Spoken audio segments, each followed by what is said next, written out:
বাংলাদেশের আইন, বাংলাদেশের বর্তমান প্রেক্ষাপটে যদি কোনো অন্যায় হয়, সেটা যে কোনো প্রক্রিয়ার অন্যায় হোক না কেন, এটার কোনো সুস্থ বিচার হয় না।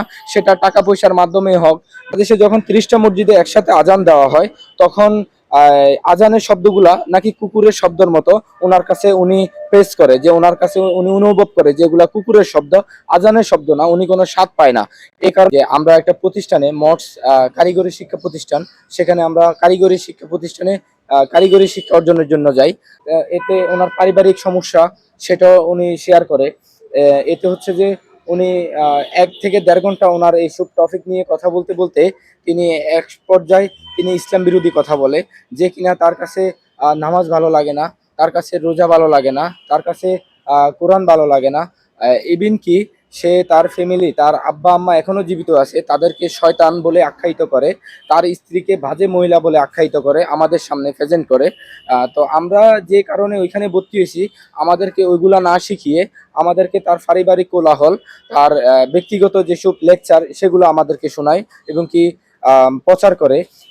দ্বিতীয় হচ্ছে যে যে তিনি ইন্ডিয়ার সাথে, যে উনি বাংলাদেশের মাটিতে থাইকা উনি মুসলমান দাবি করে উনি বাংলাদেশে থাইকা উনি ইন্ডিয়ার সাথে তুলনা করতেছে, যে ইন্ডিয়াতে 1 কিলোমিটার ভিতরে একটা মসজিদ, আর বাংলাদেশে 1 কিলোমিটার ভিতরে 30টা মসজিদ। আর বাংলাদেশে যখন 30টা মসজিদে একসাথে আজান দেওয়া হয়, তখন আজানের শব্দগুলা নাকি কুকুরের শব্দের মতো ওনার কাছে উনি পেশ করে, যে ওনার কাছে উনি অনুভব করে যে এগুলা কুকুরের শব্দ, আজানের শব্দ না। উনি কোনো স্বাদ পায় না। এই কারণে ওনার কাছে আজানটাও একটা ধরনের বিরক্তকর। উনি আমাদেরকে বুঝাচ্ছে, উনি উনি ইসরায়েলের পক্ষে কথা বলতেছে, উনি ইন্ডিয়ার পক্ষে কথা বলতেছে। উনি মুনাজাত, আমরা যেটা আল্লাহর কাছে চাই, যে আমরা আল্লাহর কাছে হাত তুললে আল্লাহ হাত ফিরিয়ে দিতে লজ্জা পায়। আমরা আল্লাহর গোলাম। দুনিয়াতে আমরা গোলাম হিসেবে আসছি আল্লাহর জন্য। আমার বাপও আল্লাহর গোলাম, আমিও আল্লাহর গোলাম। আপনারা যারা দেখতেছেন, আমার বয়স শুনতেছেন, আপনারাও আল্লাহর গোলাম।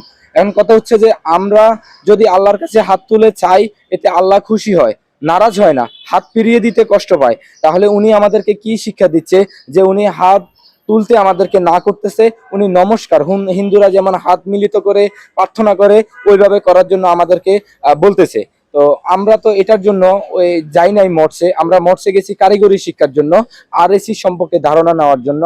তো উনি এগুলা না বলে উনি আমাদেরকে এসব মন্তব্য নিয়ে প্রায় 1-1.5 ঘন্টা এসব টপিক নিয়ে কথা বলছে, যেগুলো আমাদের কলিজায় লাগে, আমাদের অন্তরে লাগে।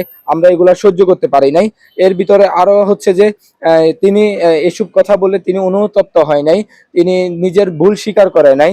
তিনি আমাদেরকে আরো ছেড় দেয়, যে এগুলার সম্পর্কে যদি তোমরা মঠস কমিটিকে যদি কিছু বলো, বা প্রশাসনিক ভবনে যদি কোনো বিচার দাও আমার নামে, ওনারা খ্রিস্টান, ওনারা আমার কিছুই করবে না, আমার কিছুই হবে না। আমি এখানে লং টাইম জব করি, যেহেতু ওনার কাজের বয়স প্রায়, চাকরির বয়স 20 থেকে 22 বছর।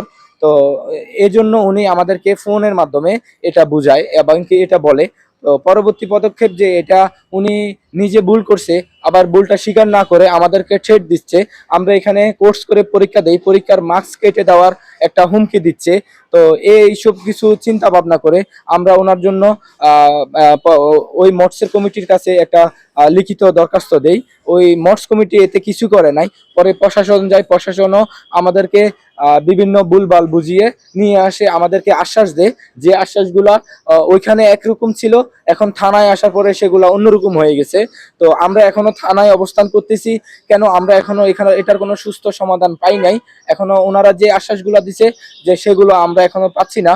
তো জানি না এটার কি হয় শেষ সমাধান। বাংলাদেশের আইন, বাংলাদেশের বর্তমান প্রেক্ষাপটে যদি কোনো অন্যায় হয়, সেটা যে কোনো প্রক্রিয়ার অন্যায় হোক না কেন, এটার কোনো সুস্থ বিচার হয় না। সেটা টাকা পয়সার মাধ্যমে হোক, বা বিভিন্ন উকিলের মাধ্যমে হোক, বিভিন্ন ইয়ার মাধ্যমে হোক, এটা ঘুরে পেঁচিয়ে লং টাইম করা হয়। যেহেতু উনি আল্লাহ বিরোধী, নবী রাসুল বিরোধী, উনি নবী রাসুল মানে না, উনি মিজানুর রহমান আজারিকে মানে।